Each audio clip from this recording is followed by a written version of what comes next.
김오수 검찰총장 후보자의 국회 인사청문회는 여야 의원들의 공방과 대치 끝에 어젯밤 결국 파행으로 끝났습니다. 인사청문회가 시한을 넘겼기 때문에 이제 공은 대통령에게 넘어갔습니다. 문재인 대통령은 인사청문 경과 보고서를 보내줄 것을 국회에 다시 요청할 것으로 보입니다. 국회가 끝내 보고서를 송부하지 않으면 임명을 강행할 수 있습니다. 노동일 경희대 법학전문대학원 교수 자리 함께했습니다. 어서 오십시오. 네, 안녕하세요. 네, 어제 인사청문회가 끝내 파행으로 마무리가 됐습니다. 어제 청문회를 쭉 보면요.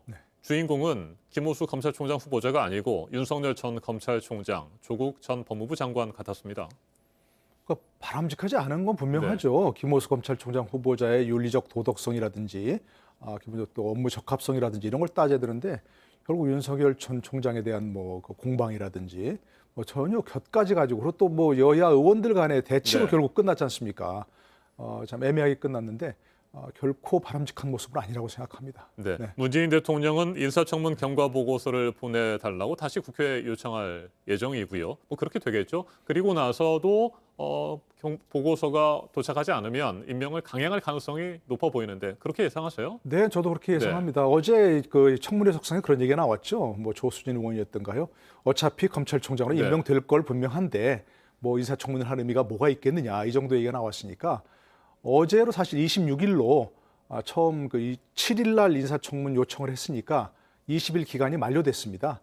그러니까 오늘부터 오늘이라도 10일 이내 기간을 정해서 이제 다시 재송부 요청을 할 수가 있는데 보통 보면 10일이 아니라 짧게 한 이틀이나 사흘 정도 주지 않습니까? 네.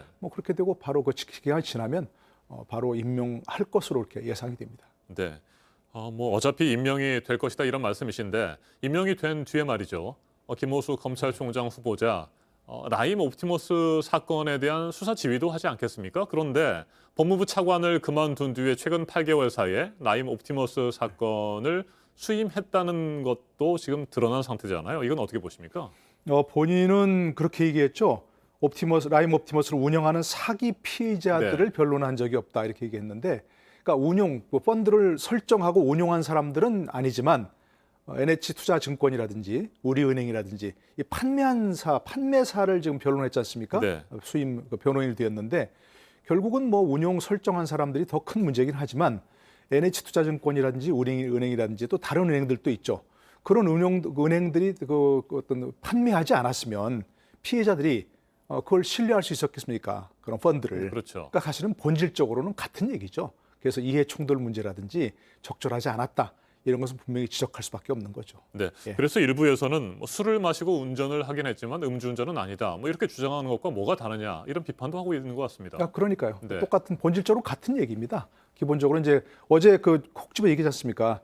그 펀드를 운영하는 사기 피해자를 변호하지 않았다 이런 얘기였는데 결국은 아까 말씀드린 대로 그런 대형 증권사, 대형 은행들이 판매하지 않았으면 어떻게 그 펀드 이름을 들고서 피해자들이 속아 넘어갔겠습니까? 바로 그렇기 때문에 본질적으로는 똑같다.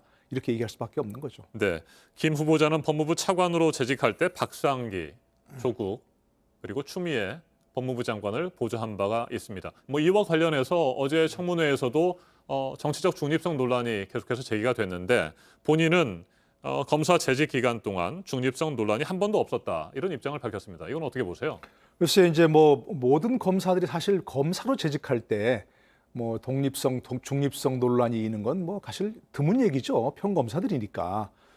그러나 김오수 차관이 이제 차관으로 오랫동안 재직했다는 그게 문제가 되긴 하는데 검사로서의 중립성, 독립성과 검찰총장으로서의 중립성, 독립성은 차원이 다른 거죠. 네. 지금 우리가 많이 봐왔지만 결국 지휘부에 있는 사람들은 어떤 사건을 수사할지 말지 또는 수사하지 않을지 말지 이거에 대해 굉장히 큰 영향을 미치는 거지 않습니까? 그러니까 일선 검사로서의 독립성, 중립성과 검찰총장으로서의 중립성, 독립성은 굉장히 다른 얘기인데 김오수 총장 후보는 그래도 아직 후보니까요.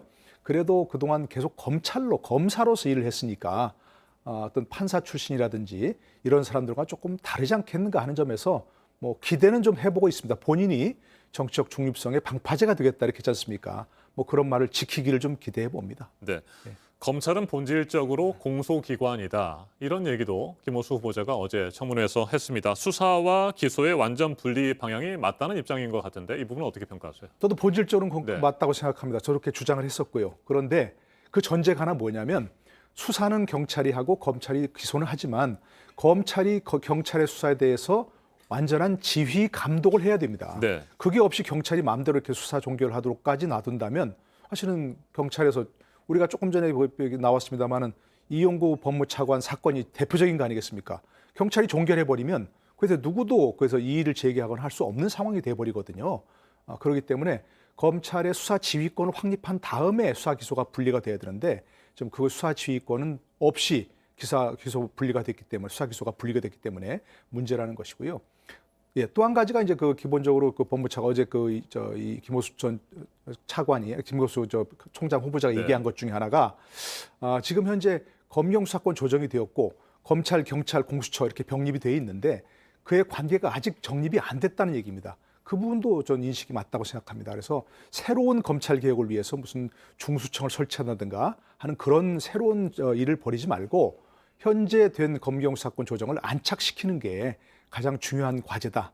이렇게 얘기하고 싶습니다. 네, 김호수 검찰총장 후보자에 대한 인사청문회는 어제 파행으로 끝났는데 법무부는 오늘 예정대로 검찰 인사위원회를 개최할 예정입니다. 검사장급 이상의 전보, 승진 인사 기준을 심의한다고 하는데 일각에서는 김호수 검찰총장이 취임하기 전에 일찌감치 이렇게 인사위원회가 열리는 것은 검찰총장 패싱 아니냐 이런 지적도 하고 있는데 어떻게 생각하세요? 글쎄요, 저도 좀 의아한 부분이었어요. 인사청문회 일정이라는 게 다 나와 있는데 바로 27일 오늘 이제 열리는 네. 거죠. 어제 인사청문회 끝났는데 그래서 저도 왜 그랬을까 하는 이제 의도를 좀 분석해 봤는데 아무래도 김호수 총장이 된다면 조금 100% 신뢰는 못하겠다. 아하. 막 이런 거 아닌가 싶어요. 윤석열 전 총장에 대한 선례가 있기 때문에 트라우마를 가지고 있을 수 그런 있군요. 거 아닌가 네. 싶습니다. 정확한 의도는 잘 모르겠습니다만 보통은 이제 검찰총장이 취임을 하고 검찰총장의 의견을 들어서 그와 같은 인사위원회를 연다든가 그렇게 하면 그게 합리적인 수순 아니겠습니까?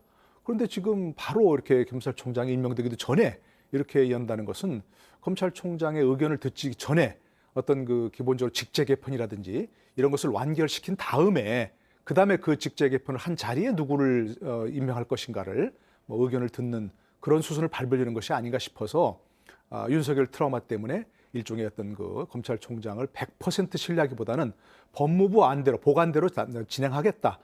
이런 의도가 아닌가 싶습니다. 네, 박범계 법무부 장관은 인사의 원칙과 기준만을 결정할 것이다 이렇게 얘기를 하고 있습니다만 오늘 인사위원회가 어떤 결론을 내릴지 좀 지켜봐야 될 것 같습니다. 오늘 여기까지 듣겠습니다. 노동일 경희대 법학전문대학원 교수였습니다. 말씀 잘 들었습니다. 네, 고맙습니다.